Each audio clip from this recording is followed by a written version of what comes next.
The 2015 softball team finished their season with an overall record of 20 wins and only 4 losses. In their season, the team had great highs and a few lows. The lows took place early in the season with a tough loss against the Lady Bulldogs' division rivals, the Eden Raiders. After the Lady Bulldogs lost to Eden, they were able to go on a 6-game winning streak. With their second loss coming from the Wildcat tournament against West Seneca West, the Lady Bulldogs were again able to come back with another 5-game winning streak. With a rematch against the Eden Raiders, the Lady Bulldogs fell short with a score of 3-2. This loss bumped Alden out of first spot. Alden winning their last league game, the team had to wait for Eden to finish out their season to see who would take the division title. Eden's last game was against the Tonawanda Warriors, who they beat 9-5 in their last matchup earlier in the season. With most of the Alden team at prom, they all had that game in their heads, waiting to hear what the final result was. Will they be division champs or come in second place to Eden? With a huge upset, Eden lost to the Warriors 5-4. The Lady Bulldogs were in shock when they found out that they were co-division champs with Cleve Hill. The Bulldogs would go on to beat Newfane 14-5, City Honors 3-2, Depew 4-2, Fredonia 7-6, and Harling Bath 5-4.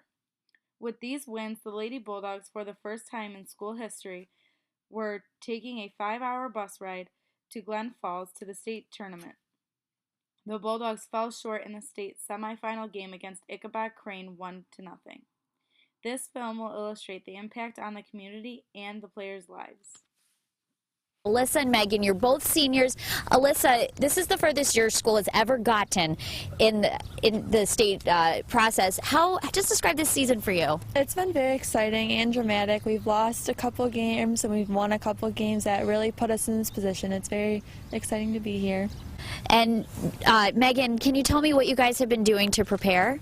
We've just been practicing really hard and focusing on specifics that we might have missed last game. So we're just kind of fine-tuning everything and just preparing to play our heart out and be the best we can possibly be. That's the best attitude you can have. Alyssa, as a senior, to actually get this far in the process, help take your team the furthest it's ever gotten, just how does that feel? It's exciting. I mean, I never expected this going into this year, and to see this team go this far, it's been an awesome experience. Great. Thank you so much, girls, and congratulations. Heading to Albany. This isn't just any end of the school year pep rally.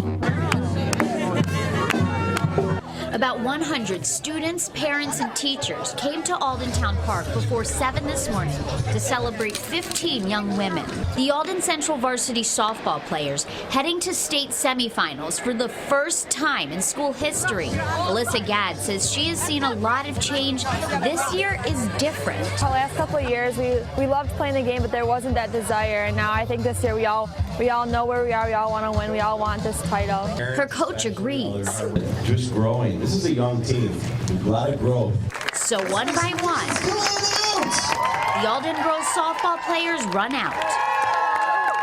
It really feels great that we have such a huge community behind us, and they're all proud of us, and they're all just as excited as we are. Represent Alden, yeah! Now it's time for the journey to Albany. Saturday morning, it's game day.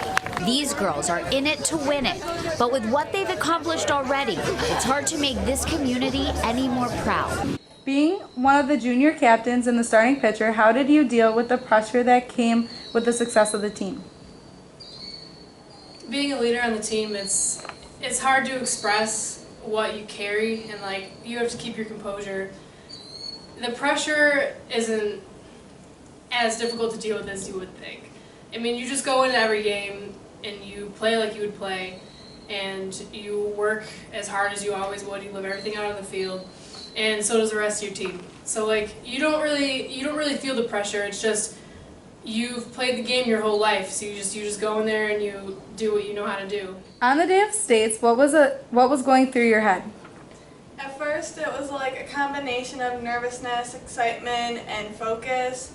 because we've gotten this far and we all want to continue our streak and keep winning, and just all the stress and the path that we had to take to get here. What was the feeling of the team as they were practicing the day before states?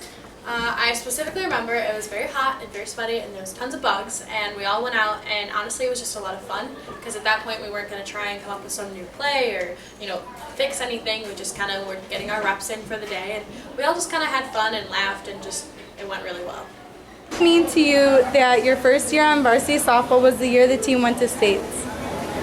It meant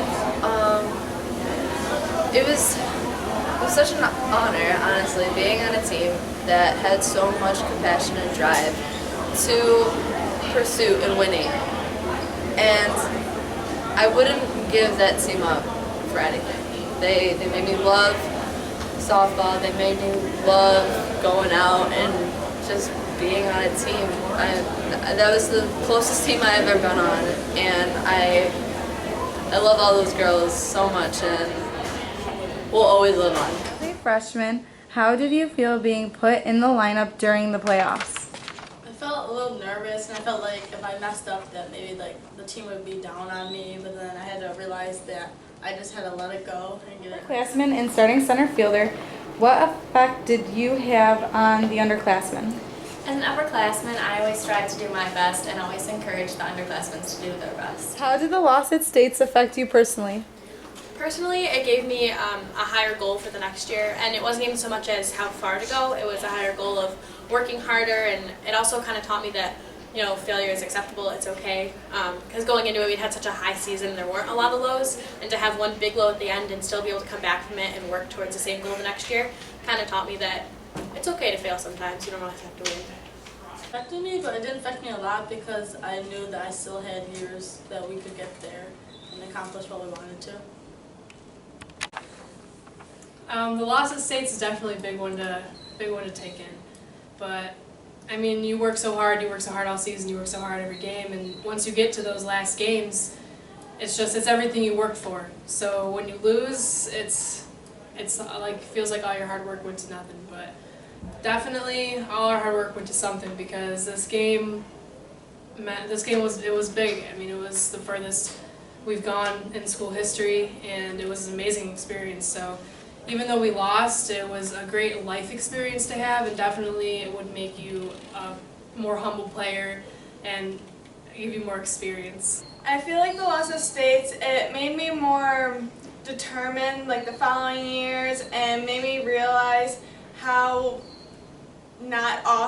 how rare something like that comes. The loss at states was actually very emotional because I knew that 2 of our seniors would not be returning next year, but with the same team and some other people stepping into their shoes, I knew that we could go far, and our team actually did very well this year. How it affected me was that it made me want to go back next year and win. That's all I wanted to do, was to prove everyone that we can make it just as far and show everyone that our girls' varsity softball team is nothing to mess around with, and it will forever be like that.